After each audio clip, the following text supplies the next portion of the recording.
Sabar itu ternyata bukan asal sabar ketika menghadapi ujian. Tapi sabar itu ada 3. Sabar dalam taat, sabar dalam meninggalkan larangan, dan yang ketiga sabar menghadapi ujian. Maka yang ketiga saya terangkan sebuah hadis yang singkat. Orang yang mendapatkan ujian, Pak, sesungguhnya pahala mereka besar. Walaupun tidak sebesar yang pertama dan yang kedua. Tapi Nabi kemudian menerangkan kepada kita, kelak pada waktu hari kiamat, Allah itu akan membagi manusia jadi 2. Yang pertama, ahlul afiyah, ahlul musibah, ahlul afiyah. Dalam riwayat Ibnu Majah, Rasulullah itu bersabda, manusia nanti ketika dikumpulkan di padang mahsyar dibagi menjadi 2. Ada yang pertama ahlul musibah, yang kedua ahlul afiyah. Ahlul musibah itu siapa? Orang yang di dalam hidupnya diuji terus oleh Allah. Sakit, bangkrut, dan lain sebagainya. Ini namanya ahlul musibah.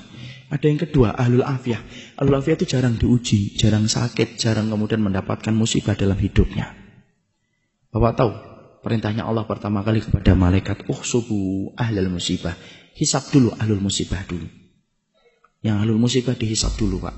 Dihisab, ditimbang, lalu kemudian ahlul musibah itu para malaikat berkata, ya Allah, ahlul musibah itu sudah habis.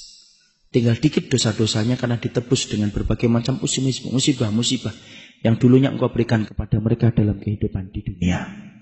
Tinggal dikit saja. Kemudian Allah berfirman, u'tuhum salasan, kasih mereka 3.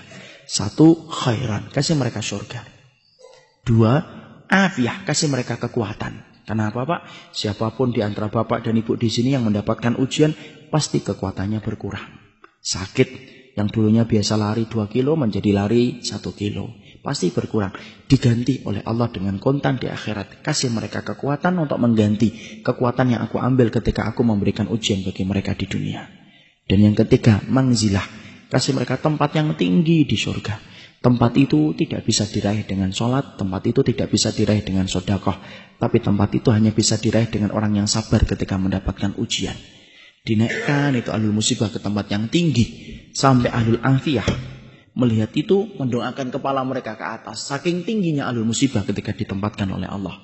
Lalu kemudian ahlul afiyah berkata, ya Allah, kalau setiap dibalik ujian akan mendapatkan kedudukan setinggi itu di surga. Dan begitu mudahnya mereka dihisab karena sudah berkurang dosa-dosa mereka. Tolong ya Allah, hidupkan kami sekali lagi. Hidupkan kami sekali lagi. Kasih ujian kami.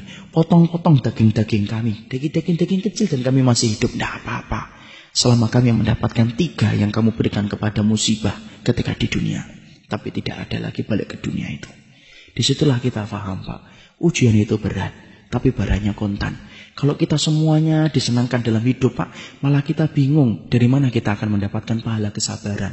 Kalau Bapak punya istri langsung solihah, anaknya langsung hafal Quran, kerjaannya langsung lancar, malah bingung dari mana kita mendapatkan pahala kesabaran. Makanya kemudian kita kalau mendapatkan ujian, sabar. Saya belajar sabar dari ibu saya, Pak. Saya tidak bermaksud mensucikan siapapun di hadapan Allah. Tapi ibu saya dan bapak itu mendapatkan ujian yang menurut anak tidak ringan.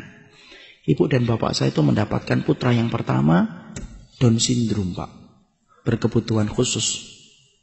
Anak yang kedua berkebutuhan khusus. Kakak laki-laki pertama saya umurnya 53 tahun. Kakak perempuan saya 43 tahun. Dan itu berkebutuhan khusus Down syndrome. Mandi harus dimandikan, makan harus dikondisikan, tidur harus disediakan. Itulah yang menjadikan saya tidak bisa keluar kota. Sampai beberapa lama, paling-paling setengah tahun baru sekali, 2 kali. Karena kemudian setelah pasca meninggalnya ibu, saya merawatnya. Tapi saya belajar dari kesabaran ibu saat itu. Saat itu saya ketika kecil, Pak, SMP, saya masih ingat, kadang-kadang ibu kalau makan di warung itu tidak pernah malu beliau. Selalu digandeng kakak saya. Dan tidak pernah ditinggalkan di mobil. Saya anak SMP, wajar, malu, Pak. Saya ngomong dan komentar, Bu ditinggal aja di mobil. Kan orang pada ngeliatin. Kan kita tahu, Pak, masyarakat Indonesia tidak bisa ngelihat sesuatu yang agak beda dikit, kecuali pasti dilihat terus. Ibu saya ngomong, tidak apa-apa, nak, biarkan saja. Ibu yang kemudian akan megangin, kamu duduk di jauh-jauh dari ibu, tidak apa-apa. Di rumah ibu bilang, tahu nggak, nak? Kadang-kadang tobat belum tentu nasuha. Kadang-kadang istighfar belum tentu hati kita khusyuk.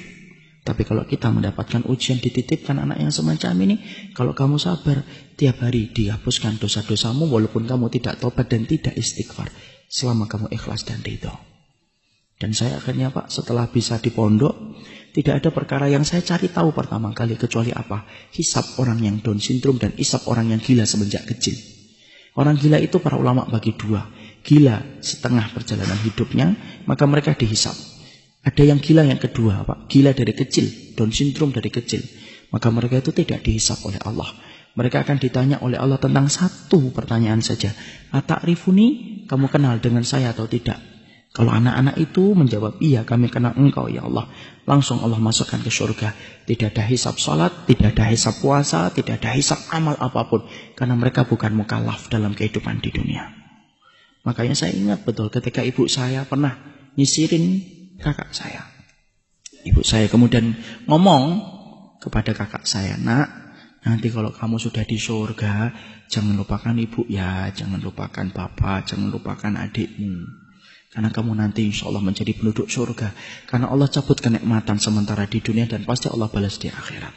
Kakak saya tidak ngerti apa-apa, ya cuma diusap-usap kepala ibu saya. Dan sampai hari yang terakhir, ibu saya masih memandikan, masih kemudian mengganti bajunya, sampai malamnya beliau terserang dengan jantung. Selama 51 tahun beliau merawat itu. Dan saya belajar di situ apa? Ahlul musibah itu berat. Tapi akhirnya manis bagi orang yang ridho dan orang yang ikhlas. Maka siapapun hari ini yang sedang diuji oleh Allah, sabar. Moga-moga Bapak kalau dimasukkan kepada ahlul musibah yang mendapatkan 3. Khairon, afiyah dan mangzilah. Tapi kalau mendapatkan ahlul afiyah yang bersyukur sama Allah. Barakallahu fikum.